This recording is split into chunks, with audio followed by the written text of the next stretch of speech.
আমি সুনীল কুমার হালদার, তেহট্ট জিতপুর মোড়ে আমার বাড়ি।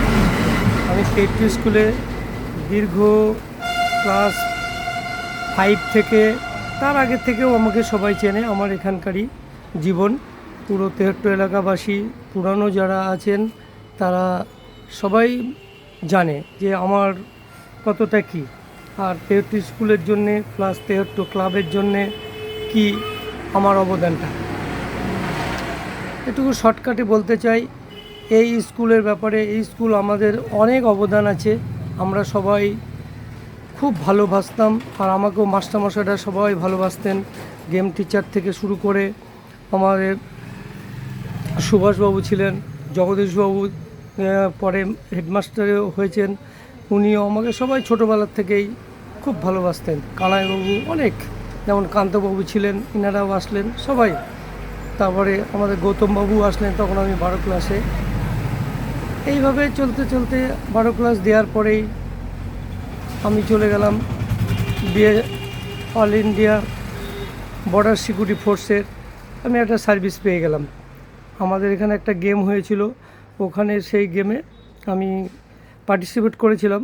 তো সেখান থেকেই ওরা একটা অল ইন্ডিয়া বিএসএফের টিমের এসেছিলো, ওরাই তখন আমাকে বলল, তুই যদি ভর্তি হতে চাস অমুক জায়গায় চলে যাস।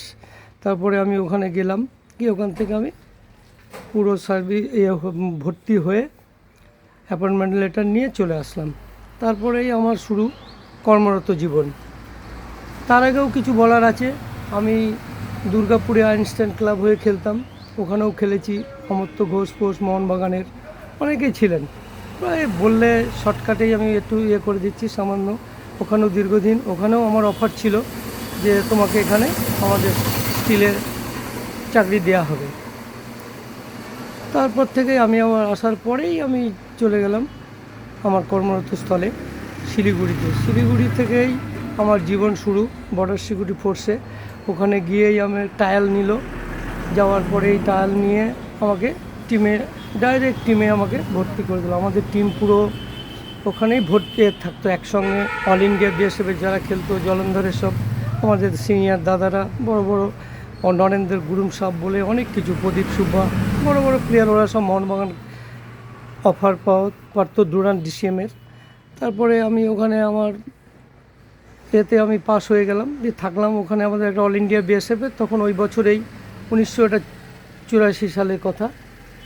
তারপরেই আমি ওখানে ওই টিমেই আমাকে আবার রেখে দিল ফার্স্টে 16-এ। অল ইন্ডিয়া বিএসএফ যেহেতু ওখানেই হয়েছিল, সেবার আমরাও চ্যাম্পিয়ন হলাম। আমি দু একটা ম্যাচ 10-15 মিনিট কি 20 মিনিট পরেই আমাকে নামিয়েছে। তারপর থেকে আমি সিলেক্ট টিমেই বহুত দিন ধরে থেকে, শিলিগুড়িতেও বৃহৎ দিন, তারপরে জলন্ধর কিছুদিন চলে যাই। ওখানে বেশি দিন থাকিনি, কারণ টিমে আমার হঠাৎ চোট লেগে যায়। তারপরেই আমি আবার ফিরে আসি নর্থ বেঙ্গলে। নর্থ বেঙ্গল থেকেই ওখানে বহুত দিন থাকার পরে আমাদের পুরো টিম, কমসে কম আমরা আমাদের একটা ব্যারাকে তখন আমাদের ফুটবলের প্রচণ্ড যত শিলিগুড়ির স্পোর্টস বলতে গেলে শিলিগুড়িতেই সব থেকে বেশি আকর্ষিত।